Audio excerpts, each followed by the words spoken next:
Okay, it was a good win at Pittsburgh for our football team. It was a hard-fought game, not ideal conditions, heavy winds and so forth. But I thought our guys handled it well. We did a great job offensively of hanging on to the football, which was good to see. John White had an exceptional afternoon, rushed for a bunch of yards, and also, obviously, the offensive line is a big part of that, and thought they played well.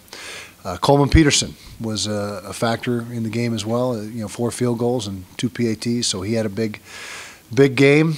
Defensively, couldn't have asked for a better effort across the board. I think we held Pitt to 120 yards and a great running back, Ray Graham, to less than 50 yards, and really was a solid performance from start to finish defensively, and particularly Derrick Shelby. Derrick Shelby was the guy that was our in-house player of the week, and also got some national honors. So it was a very positive road trip, and I thought the guys handled the road trip well. We left a day early because of the 2 time zone travel, and I thought our guys handled it very well. They were ready to play, and all the credit goes to our players and the way they prepared during the week.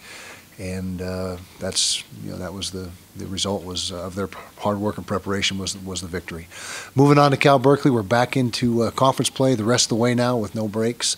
It's 6 in a row, and we're on the road at Berkeley this week. They're a very talented football team, got a lot of skill, as they always do. They put a lot of people in the NFL, that program does, and there's a lot of NFL caliber players on this year's roster. So we got our hands full, but we'll be ready. We'll have a great week of practice and go over to Berkeley and be ready to line up and play on Saturday. Questions? With Devontae being out, were you pleased with what you got out of your wide receivers, and how much more do we maybe expect to see from those guys with John having another week under his belt?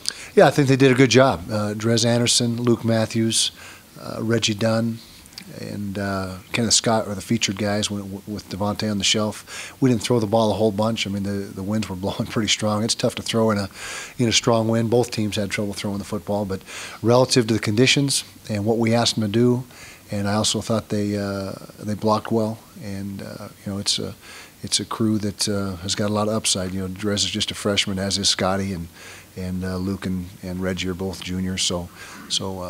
And Devontae is obviously as well. So it's a young group of receivers, and we think they're going to be a very good group for us. The way you guys won Saturday, you think that's a blueprint that you'll follow for the rest of the season in order to be successful?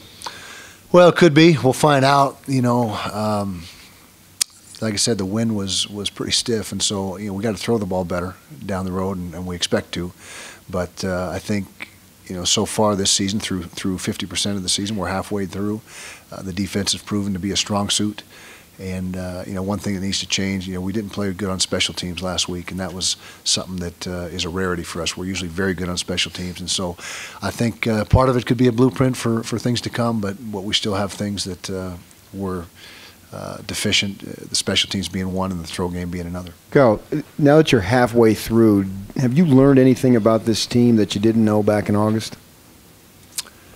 I don't think so. I think back in August and even way back in spring ball, it was apparent that they're a tough, hard-nosed team that takes care of their business, and I think we've seen that throughout the first 6 games that it's a team that really there's no shortage of work ethic or concentration or focus. They do a nice job there, and so I don't think there has been any major surprises.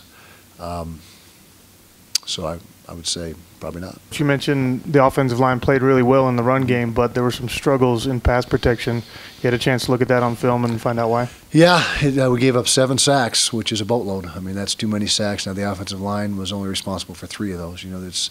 There's other people involved in pass protection, tight ends, running backs. Also, the quarterback needing to get the ball out on time if there's a pressure that we got to, if they bring more than we're able to pick up. And so, although the offensive line was probably their poorest day protecting the passer, it wasn't all on them. But we've got to get it fixed. And Pitt had a nice scheme. They did a nice job mixing up their pressures. They'd come from the boundary and then show boundary pressure and come from the field, and vice versa. So give them a lot of credit for what they did schematically. But yeah, it was not a good day protecting the passer, and you're not going to win many ball games giving up 7 sacks. Fortunately, we came away with the win in spite of that. And can you talk about Derrick's performance, being National Player of the Week? Yeah, Derrick was all over the place. I mean, he made a bunch of plays. He had sacks. He had pass breakups. He had interception, a touchdown. I mean, he was. I've said this for 3 straight weeks now. It was Derrick's best game as a Ute. You know, it started 3 weeks ago, and he's gotten better in successive weeks. And this was by far his best performance. And like I mentioned, the previous 2 were his best prior to this. And so he's having a very good season so far to this point.